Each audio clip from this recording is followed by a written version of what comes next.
अवनी बंसल, अवनी बोलिए, आपकी बारी है। जी, संजू जी ने बहुत सारी बातें रखी, मुझे 2 मिनट का समय दीजिएगा उनकी बातों का जवाब देने के लिए। देखिए, पहली बात तो ये कि हम महात्मा गांधी की पार्टी हैं, हम किसी से नफरत नहीं करते।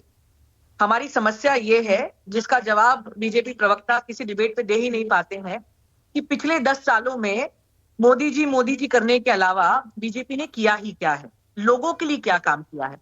और चूंकि कोई काम नहीं किया है, इसलिए उनके पास एक मोदी जी का गाना रट्टा लगाने के अलावा और कोई ऑप्शन नहीं है। दूसरी बात देखिए कि आज बीजेपी की स्थिति पे आ गई है कि उन्हें राजनीति में हर चीज केवल प्रोडक्ट लगता है, और पूरी हमारी जो प्रजातंत्र है वो उनको एक मार्केट लगता है। इसलिए उनको राहुल गांधी जी में भी जो उन्होंने नाम नहीं लिया, उन्हें लगता है कि प्रोडक्ट, क्योंकि वो मोदी जी को एक प्रोडक्ट मानती है जिसका हर सुबह उठकर कैसे एडवर्टाइजमेंट करें और कैसे प्रजातंत्र में लोगों का लॉस करवाएं और अपने दोस्तों का प्रॉफिट करवाएं। तो उनके लिए हर चीज जो है वो मार्केट ही एनालॉजी है, जो उनके अंदर तक के विचारों को दर्शाती है।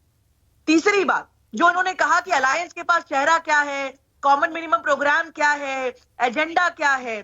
हमारा एजेंडा बहुत साफ है, हम काम की सरकार हैं, हम बातूनी सरकार नहीं हैं, हम गरीबों की सरकार हैं, हम जनता की सरकार हैं, और इसलिए हम जनता के मुद्दों के लिए जनता के बीच में और जनता के पास जाकर अपनी लड़ाई लड़ेंगे।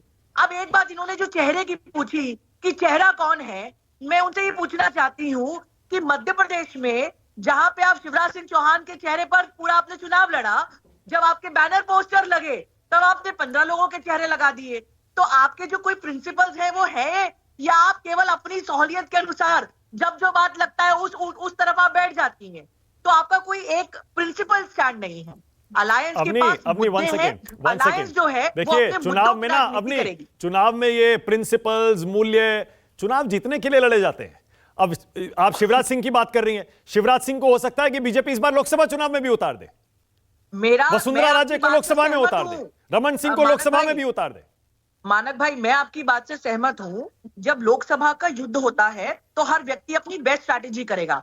जो इन्होंने बात कही कि आपका चेहरा कहां है, तो सवाल उठाने का अधिकार उसको है कि जो उन पॉइंट्स पर एक प्रिंसिपल स्टैंड ले रहा हो, जो बीजेपी बिल्कुल भी नहीं ले रही। ये मेरा पॉइंट है। तो आप कह दीजिए ना कि आप भी अभी एक्शन में आ गए हैं, कोई चेहरा दे देंगे। इंडिया गठबंधन अब अंगड़ाई लेने लगा है, सीट शेयरिंग पर बातचीत शुरू हो गई है, अब चेहरा भी दे देंगे। मानक भाई, सवाल चेहरे के साथ साथ काम के लिए है। देखिए, जब लोग किसी सरकार को चुन के लेकर आते हैं तो वो अपने लिए एक हीरो या हीरोइन नहीं ढूंढ रहे हैं, उसके लिए हमारे पास बॉलीवुड है। हम एक ऐसी सरकार ढूंढ रहे हैं जो लोगों के अधिकारों के लिए जमीन पर लड़ाई लड़ेगी, जो कॉलेज खुलवाएगी, स्कूल खुलवाएगी, स्वास्थ्य की व्यवस्था देखेगी, देश में जो सबसे पिछड़ा वर्ग है। और सीट बंटवारे में तो आप कितना पीछे रह गए। पर बात करेंगे। मैं ये कह रहा हूं, सीट बंटवारे में बताइए। सुनिए ना एक सेकंड, जनवरी का पहला हफ्ता निकल गया, अब नहीं जनवरी का पहला हफ्ता निकल गया, सीट शेयरिंग पर बातचीत अब जाके शुरू हो रही है। 2 महीने रह गए इलेक्शन में, अब तो बातचीत शुरू हो रही है। बहुत सारी चीजें जो हैं वो पब्लिक डोमेन में नहीं आएंगी। आप समझेंगे कि अलायंस है, गठबंधन है, लेकिन आप यदि ये कहें कि तैयारी नहीं चल रही है तो पूरी जोर सोच से तैयारी है। इतने अलायंस को इकट्ठा करना ये अपने आप में काफी कॉम्प्लेक्स टास्क है, लेकिन मैं आपको इस बात का विश्वास दिला सकती हूँ कि पूरी ना सिर्फ इसमें बैकग्राउंड होमवर्क चल रहा है, समय आने पर इसको डिस्क्लोज भी किया। ओके, संजू वर्मा आपकी बारी है, बोलिए संजू वर्मा। मानक जी, मुझे बहुत खुशी है कि अवनी ने मोदी सरकार ने क्या किया है इस मुद्दे को उठाया डिबेट पर और कहा कि कांग्रेस बातूनी नहीं है, बीजेपी सिर्फ बातूनी सरकार है। तो मैं इनको कुछ आंकड़े देना चाहती हूं, क्योंकि मैं डिबेट पर आंकड़ों के साथ बात करती हूं, सिर्फ जेनेरिक स्टेटमेंट्स नहीं देती कि बस आ गए डिबेट पर, कुछ भी इल्जाम लगा दिया, कुछ भी अनाप शनाप बोल दिया, डिबेट खत्म हो गई और अपने आप को शाबाशी दे दी। इसीलिए आपकी पार्टी बार बार हार रही है और मुंह तोड़ जनता जवाब दे रही है कांग्रेस को। पहली बात, प्रधानमंत्री,